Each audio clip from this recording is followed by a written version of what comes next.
I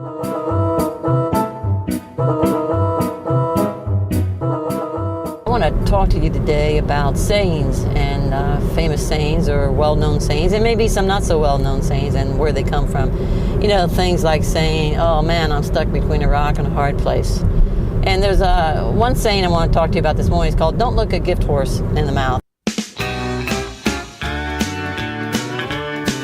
Now, some of you younger kids might not have ever heard that, but I have heard that throughout my life. And what that means is someone gives you a present and you start to criticize it right away, the person would say, "Hey, don't look a gift horse in the mouth." Well, this is where that saying came from. Long before we had automobiles, horses were the means of transportation. And as you can tell by watching all the Western movies on TV, anyone who stole someone's horse, well, they were usually hung and killed because it was such a serious offense. So, you know, cars now have replaced horses. But back in those days, if a person was given a gift of a horse, well, first of all, I need to tell you, how can you tell how old a horse is? And of course, the quality of the horse, the younger the horse, the better quality. But you can tell the age of a horse by opening up their mouth and looking at their teeth, and on the top of their teeth, you can see rings, and that is an indication of how old the horse is.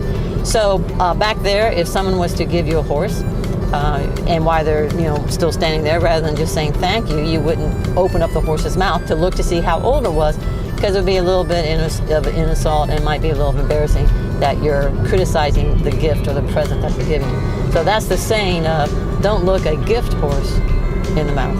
And maybe for some of you, you've been looking a gift horse in the mouth. You know, maybe you're young and you're graduating, or you've been working trying to buy a car, and your parents have helped you, or maybe an aunt or uncle, someone has actually given you a car for you to drive.